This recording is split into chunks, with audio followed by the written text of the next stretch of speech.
తెలంగాణ జాగృతి అధ్యక్షురాలు కవిత అన్నంత పని చేశారు. తాను పార్టీ పెట్టకముందే నిజంగా ఇప్పుడు మున్సిపల్ పోరులో బరిలోకి దిగిపోతున్నారు. ఆల్రెడీ నామినేషన్లు కూడా వేసేస్తున్నారు. ఎస్, మీరు విన్నది నిజమే. ఆల్ ఇండియా ఫార్వర్డ్ బ్లాక్తో కలిసి ఇప్పుడు కవిత డీల్ అయితే కుదుర్చుకున్నారు. ఆల్ ఇండియా ఫార్వర్డ్ బ్లాక్ గుర్తు సింహం గుర్తు. సో ఈ సింహం గుర్తుతోనే ఇప్పుడు కవితతో పాటు మద్దతుదారులు కూడా ఆ యొక్క మున్సిపాలిటీలు కార్పొరేషన్లు కూడా ఈ యొక్క పోటీ చేస్తున్నటువంటి పరిస్థితి.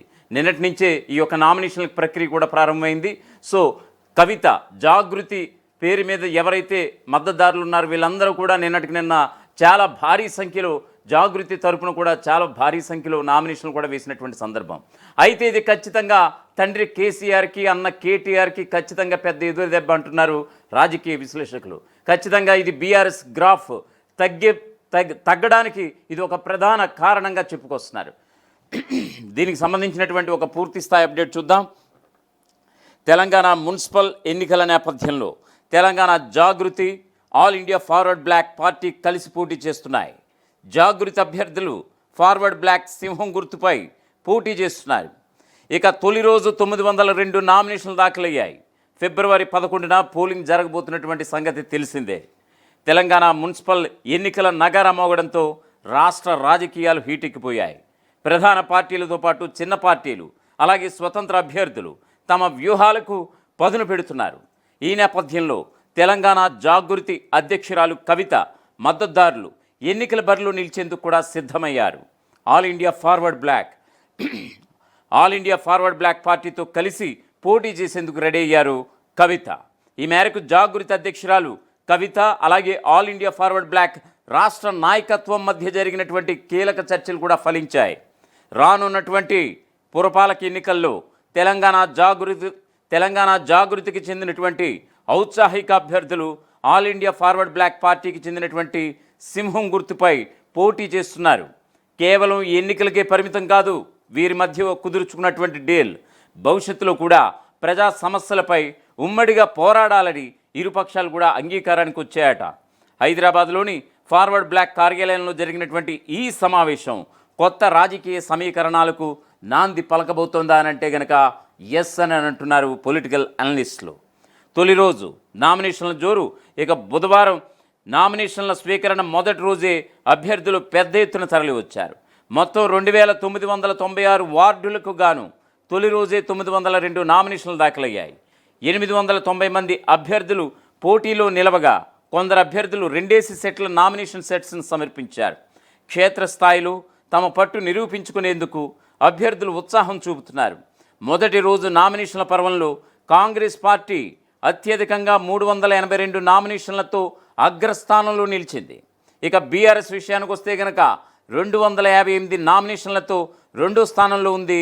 బీజేపీ నుంచి కేవలం 169 మంది అభ్యర్థులు నామినేషన్లు దాఖలు చేశారు. ఇక నామినేషన్ల స్వీకరణకి శుక్రవారమే ఆఖరి గడువు కావడంతో నేడు రేపు అభ్యర్థుల తాకిడి భారీగా పెరిగే అవకాశం ఉంది. దీనిని దృష్టిలో ఉంచుకుని ఎన్నికల అధికారులు కూడా ప్రత్యేక కౌంటర్స్ను కూడా ఏర్పాటు చేశారు. ఉదయం 10 గంటల నుంచి సాయంత్రం 5 గంటల వరకు అదనపు సిబ్బందితో ఈ యొక్క ప్రక్రియను కూడా వేగవంతం చేస్తున్నారు. ఫిబ్రవరి 11న మున్సిపల్ ఎన్నికల పోలింగ్ జరగబోతున్నటువంటి విషయం తెలిసిందే. ఫిబ్రవరి 13న ఈ యొక్క రిజల్ట్స్ కౌంటింగ్ అనంతరం కూడా ఫలితాలు కూడా రిలీజ్ అవ్వబోతుంటాయి. ఇక 16వ తారీఖున వచ్చేసేసరికి ఈ యొక్క మున్సిపల్ కార్పొరేషన్కి సంబంధించి కావచ్చు, ఈ యొక్క మున్సిపాలిటీలకు సంబంధించి కావచ్చు, ఈ యొక్క చైర్మన్ మేయర్ ఎన్నిక 16న జరగబోతోంది. సో ఏదేమైనా సరే ఇప్పుడు ఖచ్చితంగా తెలంగాణ జాగృతి అధ్యక్షురాలు కవిత తండ్రి కేసీఆర్కి జలక్కిచ్చేశారు. ఎస్, అనుకున్నదే జరిగింది. ఆమె రాజకీయ పార్టీ పెడతారు లేదా అనేటువంటి మీమాంస ఎదుర్కొన్నటువంటి వేళ నిజంగా ఆవిడ పార్టీ రిజిస్ట్రేషన్ చేసుకోకముందే ఆమెకు ఎస్సీసీ గుర్తు కేటాయించకముందే సింహం గుర్తు మీద వచ్చేస్తున్నారు కవిత. ఎస్, జాగృతి అభ్యర్థులు కూడా ఈ యొక్క మున్సిపాలిటీ కార్పొరేషన్ పరిధిలో నిజంగా వందలాదిగా వేలాదిగా ఇప్పుడు నామినేషన్ వేస్తున్నటువంటి పరిస్థితి.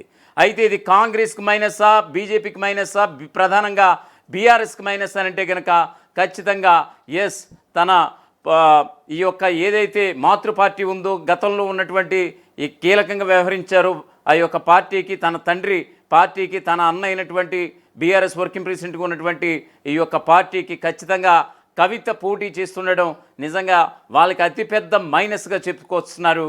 ఎస్, ఆమె ఏదైతే ఆరోపణలు చేస్తున్నారో ఇవన్నీ కూడా ప్రధానంగా బీఆర్ఎస్కి వ్యతిరేక పవనాలు కాబోతున్నాయి.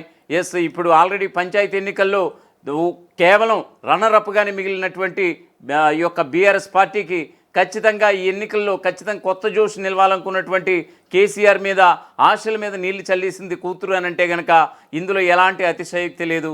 ఆల్ ఇండియా ఫార్వర్డ్ బ్లాక్ తో కలిసి ఇప్పుడు ఒప్పందం కూడా కుదుర్చుకుని కేవలం ఈ యొక్క వీళ్ళ యొక్క ఒప్పందం ఇటు జాగృతి ఆల్ ఇండియా ఫార్వర్డ్ బ్లాక్ యొక్క ఒప్పందం కేవలం ఈ యొక్క పురపాలిక ఎన్నికలకే కాదు, మున్సిపల్ ఎన్నికలకే కాదు, రానున్న భవిష్యత్ ఎన్నికల్లో కూడా కలిసి పోటీ చేసే విధంగా ఐక్య కార్యాచరణ కూడా సిద్ధం చేసుకుని ఆ విధంగా ముందుకు వెళ్ళాలనేటువంటిది వీళ్ళ ప్లాన్గా తెలుస్తోంది.